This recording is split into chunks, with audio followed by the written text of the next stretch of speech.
संपूर्ण राष्ट्र को शनि अमावस्या महोत्सव की हार्दिक शुभकामनाएं। 13 मार्च सन 2021 शनि अमावस्या महोत्सव श्री शनिधाम शनि तीर्थ क्षेत्र 16 फतेहपुर बेरी में आपका स्वागत है। करी शनि भगवान के दर्शन, पूजन, तेलाभिषेक, संपूर्ण कष्टों से छुटकारा मिलेगा। नमो नारायण, नमो नारायण।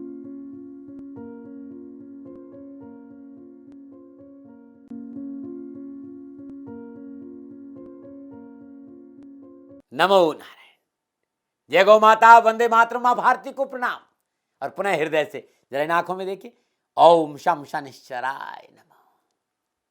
यह अद्भुत मंत्र है देवादिदेव शनिदेव का, और इसका जाप करने से जीवन की संपूर्ण समस्याओं का निवारण होता है। ओम शम शनिश्चराय नमः। गुरु मंत्र विद्यार्थी महाराज की सभी दर्शकों का हृदय से अभिनंदन, आभार। और बहुत सुंदर विषय को लेकर आपके सामने हूं कि कुंभ राशि वालों के लिए मार्च 2021 का महीना कैसा रहेगा, इस विषय पर चर्चा करूं। उससे पहले संपूर्ण राष्ट्र को महाशिवरात्रि, शनि अमावस्या महोत्सव और होली की हार्दिक शुभकामनाएं। मार्च के महीने में 11 मार्च को महाशिवरात्रि, 13 मार्च को शनि अमावस्या महोत्सव और 28 मार्च को होली का पर्व है। शनि भगवान आपकी रक्षा करें और आपका जीवन सदा खुशियों से भरा रहे, प्रभु के श्री चरणों में मेरी प्रार्थना। कुंभ राशि वालों के लिए राशिफल पर आऊं उससे पहले कुंभ राशि वालों के लिए कुछ मेरी बातें, जो मेरा अनुभव है। कुंभ राशि का स्वामी देवादिदेव शनिदेव है, और कुंभ राशि में सभी राशियों से अधिक मानवीय गुण पाए जाते हैं। इस राशि के जातकों में व्यक्तित्व में उच्च विकसित मानवीय गुण छिपे रहते हैं। किसी से भी शत्रुता करना इनको पसंद नहीं है। समाज में इनका पूरा प्रभाव रहता है। ये जातक दृढ़ इच्छा शक्ति वाले और गंभीर होते हैं। इनका व्यक्तित्व आकर्षक होता है। इनके मित्रों का दायरा व्यापक होता है, और जीवन में आने वाली समस्याओं से ये दृढ़तापूर्वक सामना करते हैं और उसका हल करते हैं। लगातार परिस्थितियों से टकराने के कारण इनको क्रोध भी बहुत जल्दी आ जाता है। अपने परिवार के प्रति पूर्ण रूप से समर्पित होता है। हमेशा अपने भाई बंधुओं की सहायता के लिए तैयार रहते हैं। अपनी स्वार्थ सिद्धि के लिए भी ये हमेशा प्रयत्नशील हैं। दूसरों की बातों में ये सहज नहीं आते, तत्काल निर्णय नहीं लेते हैं। नए विचारों और मौलिकता के समर्थक होते हैं। अपने संपर्क में आने वाले व्यक्तियों को पहचानने में कभी भूल नहीं करते हैं। जनमानस का भला करने की संभावना इनमें प्रबल होती है। स्वयं मानसिक तनाव में रहते हुए भी दूसरों को हमेशा सांत्वना देते रहते हैं। इनके इस गुण का समाज के लोग हमेशा स्वार्थ सिद्धि में उपयोग करते हैं। मित्रता का एक बहुत बड़ा क्षेत्र रखने और पूर्णता निभाने के बावजूद भी इनके मित्र प्राय इनको समझने में असमर्थ रहते हैं। मित्रता का आधार इनकी व्यक्तिगत परख होती है। अपने साथियों से ये सीखने में हमेशा तैयार रहती है। छोटी छोटी बातें हैं कुंभ राशि वालों के लिए। अब मार्च का महीना कैसा रहेगा, क्या है ग्रह नक्षत्र भ्रमण, तो इस माह के आरंभ में राशि अधिपति देवादिदेव शनिदेव बृहस्पति साथ मकर राशि 12वें भाव से गोचर कर रहे हैं। सूर्य शुक्र के साथ कुंभ राशि लगन भाव से 14 मार्च को सूर्य कुंभ राशि से मीन राशि दूसरे भाव में प्रवेश करेंगे। 17 मार्च को शुक्र मीन राशि दूसरे भाव में, मंगल राहु के साथ वृषभ राशि चौथे भाव में, बुध मकर राशि द्वादश स्थान में है, और 11 मार्च को बुध कुंभ राशि लगन भाव में आ जाएगा। चंद्रमा कन्या राशि अष्टम भाव में और केतु वृश्चिक राशि दसम भाव में। यह है ग्रहों का भ्रमण काल। और ये भ्रमणकालीन ग्रह कुंभ राशि पर मार्च के महीने में क्या प्रभाव डालेंगे। सबसे पहले शिक्षा और कैरियर। कुंभ राशि के विद्यार्थियों के लिए मार्च का महीना शिक्षा और कैरियर के दृष्टिकोण से 11 मार्च तक कठिन परिश्रम और संघर्ष का संकेत दे रहा है। शिक्षा के क्षेत्र में अनावश्यक परेशानियों का सामना करना पड़ेगा। प्रतियोगी परीक्षा में मनोनुकूल परिणाम प्राप्त नहीं होंगे। गलत संगत के कारण मुसीबत का सामना करना पड़ सकता है। सावधानी अपेक्षित है 11 मार्च सन 2011 तक। 11 मार्च 2021 के बाद शिक्षा के दृष्टिकोण से आप भाग्यशाली रहेंगे। पूरा महीना शिक्षा के क्षेत्र में आपको सफलता मिलेगी। इसके बाद का परीक्षा परिणाम अनुकूल होंगे। मेडिकल, लॉ, इंजीनियरिंग और अकाउंट के क्षेत्र में विद्यार्थियों को पूर्ण सफलता हासिल होगी। यदि आप सीए के एग्जाम दे रहे हैं तो खुशखबरी का संकेत नजर आ रहा है। आईटी के क्षेत्र के विद्यार्थियों के लिए भी समय लाभ का संकेत दे रहा है। थोड़ा सा खर्चों पर काबू रखें, माँ बाप की आज्ञा का पालन करें, और व्यर्थ का भटकाव सफलता में बाधक हो सकता है, इसलिए रात्रि भ्रमण नहीं करें, और तथाकथित स्वार्थी मित्रों से थोड़ा सा सावधान रहे। कारोबार और नौकरी और आर्थिक दृष्टिकोण से कुंभ राशि वालों के लिए मार्च का महीना कैसा रहेगा। कुंभ राशि वालों, मार्च का महीना कारोबार, नौकरी और आर्थिक दृष्टिकोण से सफल और लाभदायक का संकेत दे रहा है। रुके हुए काम बनेंगे, किया गया पूंजी निवेश सुफल प्रदान करेगा। आपके काम करने के तरीके और आपके काम करने की शैली से आर्थिक धन कोष में वृद्धि होगी। यदि आप नौकरी में है तो आपको मनोनुकूल प्रमोशन, स्थान परिवर्तन का अवसर प्राप्त होगा। नए रोजगार के साधन उपलब्ध होंगे और कैरियर संबंधी समस्याओं का निवारण होगा। व्यवसाय में मेडिकल, कंस्ट्रक्शन, लोहा, कृषि का क्षेत्र, मैन्युफैक्चर, एक्सपोर्ट, इंपोर्ट, इन सब कामों में आपको विशेष लाभ मिलेगा। इस महीने कारोबार में नई ऊंचाइयों को छूने का अवसर मिलेगा। यदि आप इस महीने अपने कारोबार में सही समय पर सही निर्णय ले तो हर दृष्टिकोण से आपको सफलता मिलेगी और सफलता आपके दामन चूमेगी। कारोबार की नवीन योजनाएं बनेगी। कारोबार नए संबंधों के साथ साथ कारोबार में विस्तार का मौका भी मिलेगा। देश विदेश से मनोनुकूल लाभकारी संबंध बनेंगे और अकस्मात धन प्राप्ति होगी। चिकित्सा से जुड़े सभी व्यवसाय के लिए पूर्ण लाभ का संकेत नजर आ रहा है इस महीने। परंतु इस महीने सरकारी संस्था के नियमों की अवहेलना न करें, कानूनी दायरे में रहकर कार्य करें, नहीं तो नुकसान की संभावना। हाँ, एक बात का ध्यान रखना भाई, साझेदार और कर्मचारियों पर अंधा विश्वास नहीं करें, अच्छा रहेगा। कुंभ राशि वालों, देश विदेश से मनोनुकूल व्यापारिक संबंध और भूमि, भवन और वाहन की प्राप्ति का योग भी नजर आ रहा है। नमो नारायण। अब बात करते हैं पारिवारिक दृष्टिकोण से। कुंभ राशि वालों के लिए मार्च का महीना पारिवारिक दृष्टिकोण से शुभता का संकेत दे रहा है। पारिवारिक सदस्यों का पूर्ण सहयोग प्राप्त होगा। परिवार के सदस्यों के साथ साझेदारी में कोई कार्य है तो सफलता मिलेगी। समय पर लिए गए पारिवारिक निर्णय आपके लिए ठीक रहेंगे। अविवाहितों के लिए विवाह संबंधी शुभ समाचार प्राप्त होंगे। इस महीने संतान प्राप्ति का प्रबल योग है और संतान को सफलता मिलेगी और संतान के लिए जो आप प्रयास कर रहे हैं इसमें आपको लाभ मिलेगा।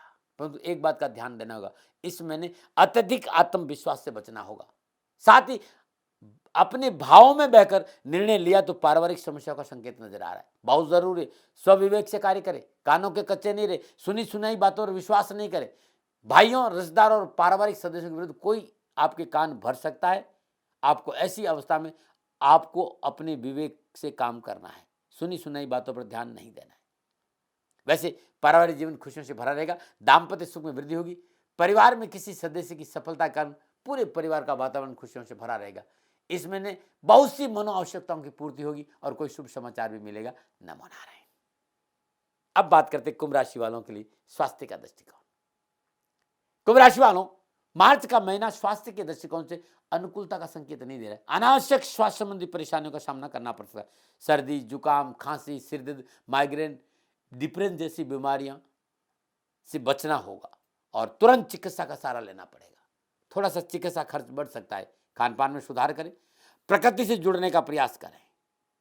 खान पान में शुद्धता बहुत जरूरी है कुंभ राशि वालों मार्च के महीने में। अब मार्च के महीने में समस्या है तो समाधान क्या है? इस महीने हर रोज और नित्य कर्म स्नान उपरांत भगवान सूर्य को जल देने के बाद भगवान शिव के शिवलिंग पर जल चढ़ाकर 11 बेलपत्र जरूर रखें। सारे कष्ट मिटेंगे और परेशानी से मुक्ति मिलेगी। 11 मार्च को महाशिवरात्रि का पावन पर्व, भगवान शिव का रुद्राभिषेक करें। कच्चे दूध में गुलाब जल और मिश्री मिलाकर अभिषेक करना भी लाभकारी रहेगा। 28 मार्च को होलिका दहन है तो हल्दी से रंगे हुए 7 मुट्ठी चावल अपने परिवार के ऊपर से 7 बार उतार कर पीले कपड़े में बांध दे और होलिका दहन के समय अग्नि की 7 परिक्रमा करके ये चावल अग्नि को समर्पित कर दे। सारे कष्ट मिटेंगे। नमो नारायण। ये था कुंभ राशि वालों के लिए मार्च का महीना कैसा रहेगा साल 2021 में। मेरे विचार मानो न मानो, आपकी मर्जी। नमो नारायण। पूर्ण राष्ट्र को शनि अमावस्या महोत्सव की हार्दिक शुभकामनाएं। 13 मार्च सन 2021 शनि अमावस्या महोत्सव श्री शनिधाम शनि तीर्थ क्षेत्र असोला फतेहपुर बेरी में आपका स्वागत है। करी शनि भगवान के दर्शन, पूजन, तेलाभिषेक, संपूर्ण कष्टों से छुटकारा मिलेगा। नमो नारायण, नमो नारायण। राजस्थान का हर व्यक्ति जानता है दाती महाराज गायों से बहुत प्यार करते हैं, बेटियों से बहुत प्यार करते हैं। हजारों सैकड़ों बेटियों के लिए, जीवन के लिए मैंने अपना संपूर्ण जीवन दिया है और ये मेरा शौक था, मेरी राष्ट्र की धरोहर थी और ये करना मेरा कर्तव्य और कर्म था। मैं आपको किसी वजह से नहीं सुना रहा हूं, बस खाली बता रहा हूं कि ये मेरा जीवन का लक्ष्य रहा है। मनुष्य हूं और मानव होने के नाते मेरा कर्तव्य है कि मैं अपनी राष्ट्र की सेवा करूं। मैं इस राष्ट्र का नागरिक हूं। 30 सालों से मैं बेटी बचाओ और गौ सेवा में अपना जीवन इस राष्ट्र के साथ लगाया है। वर्तमान परिस्थितियां आर्थिक दृष्टिकोण से मेरी अनुकूल नहीं है। धन नहीं मांग रहा हूं कि मुझे आप पैसे दीजिए, नहीं, पहले भी कभी नहीं मांगा और अब भी मैं नहीं कह रहा हूं, और ये मेरा अहंकार नहीं है, क्योंकि धन को लेकर मैं राष्ट्र के सामने कभी नहीं आया था। हमेशा मैंने एक आख साहब सेवा करी, आप, मैं भी सेवा करता हूं, आप भी सेवा करें, धन नहीं चाहिए। लेकिन वर्तमान में जो आर्थिक परिस्थिति है वो मेरे को ये कहने के लिए मजबूर कर रही है कि सन्निधान गौशाला की गायें दुखी नहीं रहे, इसके लिए मुझे आपका सहयोग चाहिए। और सहयोग के लिए मैं स्वयं आपके साथ खड़ा हूं, आपकी समस्याओं के समाधान के लिए। भाई, आप अपनी जन्म कुंडली का अवलोकन कराना चाहते हैं, आप अपनी जन्म कुंडली बनाना चाहते हैं, आपको बहुत सी चीजों की जानकारी चाहिए, तो मैं आपके साथ खड़ा रहूंगा, पूरे साल खड़ा रहूंगा, जब तक जीऊंगा तब तक खड़ा रहूंगा। नंबर आ रहा है, इन नंबरों पर संपर्क करिए, आप मेरे से बात करिए, लेकिन इसकी एवज में गायों के लिए चारे की व्यवस्था कर लीजिए। और इसीलिए मैंने कहा था कि भाई थोड़ा दिन, इस समय मैं परेशानी में हूं और मेरी गायें चारों को लेकर थोड़ी सी परेशान है। ऐसा हृदय से आया, लोगों ने कहा कि राष्ट्र आपसे प्यार करता है दाती महाराज, एक बार निवेदन करिए। तो मैं दान नहीं मांग रहा हूं, फिर भी मैं अभी भी मेरा ये अहंकार नहीं है साथियों, मेरा राष्ट्र सर्वोपरि है। मैं ये नहीं कह रहा हूं, मैं ये कह रहा हूं मैं परिश्रम करूंगा आपके लिए, और परिश्रम के एवज में गायों के लिए चारे की व्यवस्था करिए। शनि भगवान आपकी रक्षा करे और आपका जीवन सदा खुशियों से भरा रहेगा, ऐसा मेरा निवेदन। और वे लोग जो सक्षम है, सामर्थ्यवान है, और जिन्हें दाती महाराज के ज्योतिषीय समाधान की आवश्यकता नहीं, तो उनको मेरा प्रणाम, क्योंकि बहुत से लोगों को मैंने देखा है पिछले एक महीने में लगभग 20 से 25-50 लोग ऐसे भी हैं जिन्होंने सन्निधान गौशाला में 2100 रुपया चारा कर दिया है। मैं उन सब के प्रति अपना आभार प्रकट करता हूं, और यह सहयोग मैं जीवन भर याद रखूंगा। मित्रों, समय ऐसा है कि मेरी परिस्थिति आर्थिक दृष्टिकोण से अनुकूल संकेत नहीं दे रही है, इसलिए मैंने राष्ट्र से कहा कि सन्निधान गौशाला में परेशानी नहीं चाहिए। सरकार सपोर्ट कर रही है, अपनी सीमाओं में रहते हुए जो सरकार करती है, लेकिन उससे पूरा नहीं पड़ता है, ये आप भी जानते हैं। शासन की अपनी एक सीमा है और अपनी मर्यादा है, और शासन के पास और बहुत से काम है। लेकिन फिर भी मैं आप सभी का धन्यवाद देते हुए हृदय से पुनः एक बार निवेदन करना चाहता हूं कि आपको लगता है कि दाती महाराज के साथ सन्निधान गौशाला में खड़ा रहना है, तो नंबर है, जरूर सहयोग करें। मेरा कोई दबाव नहीं है, प्रार्थना थी। ओम नमो नारायण, ओम नमो।